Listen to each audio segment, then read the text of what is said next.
Nigeria has become. We've been pointing to the lies and propaganda being told of a Lagos that has been built and that will be replicated at the federal level. They'll point at some moribund rail lines. Let's talk about that. 16 or 17 years at God knows how much inflated cost they built the blue line. They're talking about a red line now. Question is, how much of that red line actually belongs to the federal government? How much of it was built by Lagos state government? At what cost? Fact of the matter is that if we actually look to the evidences of our eyes and we look to what we see within the states that the man has superintended for over 20 years in one form or the other, whether as governor or as godfather, reality is that he should tell us that we should expect nothing in Nigeria. And the evidence of the last 9 months are unimpeachable and cannot be denied. I know that the convenient excuse is always that Buhari had damaged it and is repairing it. But who brought Buhari?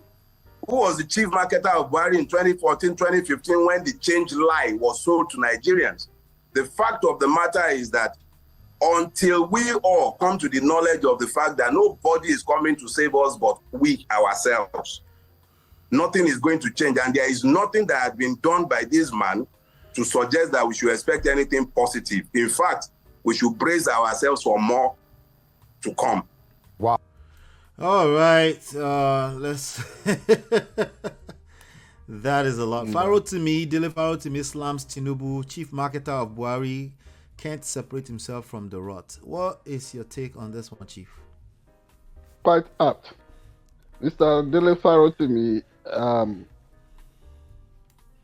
has never shied from telling truth to the current minders of the Nigerian project, the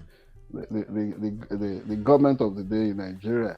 Remember, at some point, he spoke at on a television channel, and all hell was let loose.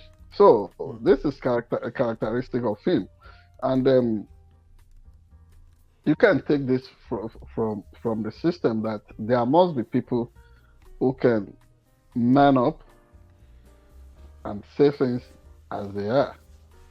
Because each time I deal with the fact that TINUBU must be given a chance, I'm still looking at the interpersonal arrangement between TINUBU and Buhari that led to that Emiloko moment. Remember that outburst?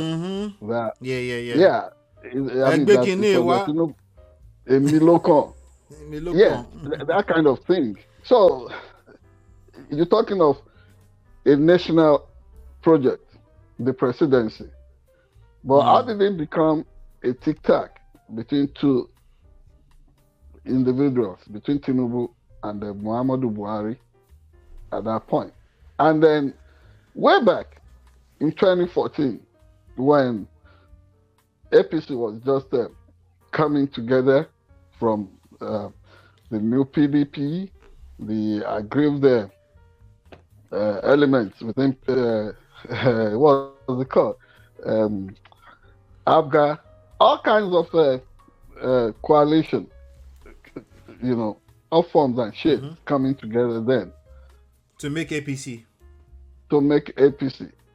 Yeah. TINUBU was reported to have said that he was having his political eureka moment. I find it out to eventually dislodge these people, make things work, and then Buhari networking with him from up north and it leading certain elements from the southwest, and then aggrieved individuals like Rotimi Amechi, and all kinds of characters coming together. That eureka moment then led to TINUBU, who for the first 2 years of the first time of Buhari, TINUBU was ostracized. He was sidetracked, and reportedly he spent months living in Guinea.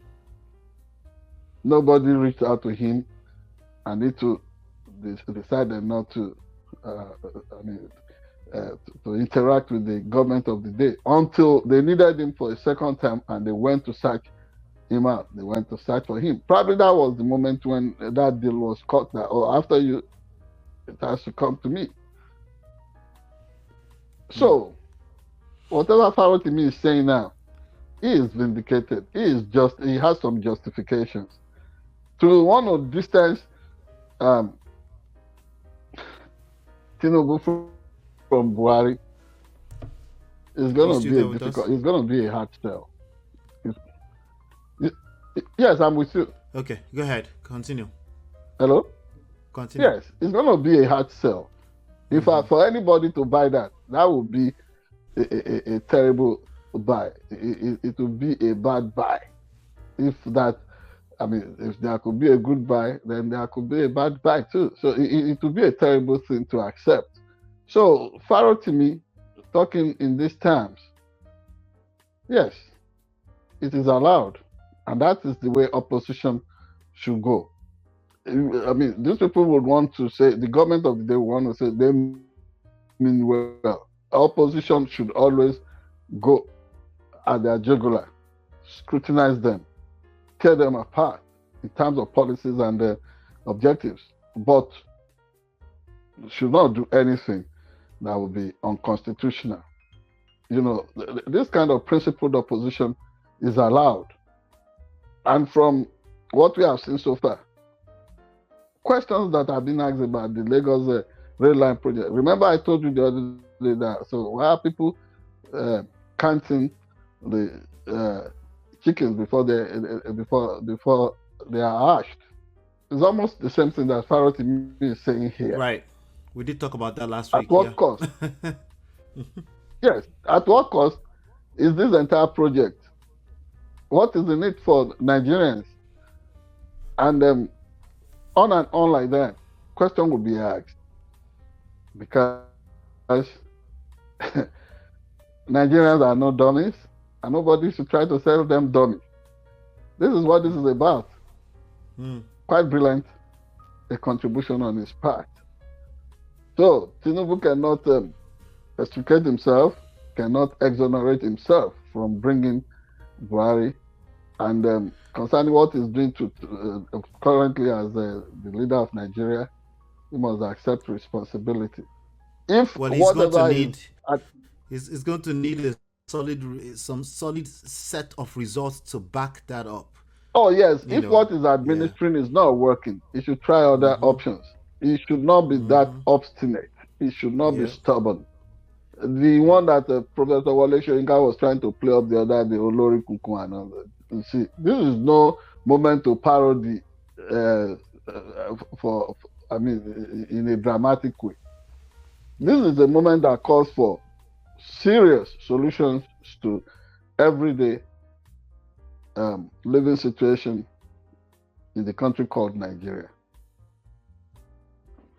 Absolutely. Yeah. Shout out to Brother Ben. I see you in the chat, bro. All right. So, until it's just like sometimes when I talk, it almost sounds like I'm defending TINUBU. TINUBU will have to answer to lots of accountability. Nothing, like you said, is going to exonerate him from that. But Mr. DELE FAROTIMI said something. We are the only one that can save ourselves. That is the center of everything I talk about. So of course that's going to make me attempt to take your attention away from blaming TINUBU and put the focus back on what we can control as a people. You know, so two things can be true at the same time. Yeah, I'm not even blaming TINUBU. In spite of all this, everybody saw that things were not probably 100% okay with TINUBU as a person, but they still use the system to prop him up. There is this thing about Nigeria. It looks like deliberately we look for people that have one issue or the other, people that seem to be weak on certain issues or the other. We prop them up and then we hand them the flag that, oh, you are the leader. Was Buhari himself really okay when they went to drag him, or when he presented himself like the chauvinistic individual that has been?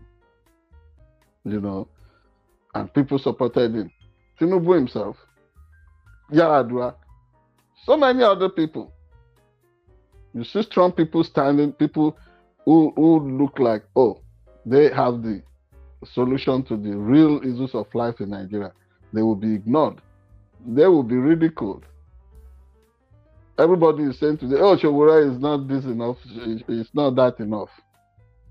But they know it's got something to contribute. Speaking of Showore, why don't we let's round up this segment, and then we're going to talk about Showore in about 20 seconds. Okay. Hit that like button, share, subscribe, turn up your notifications so you're notified whenever we go live. We'll be back in 20 seconds.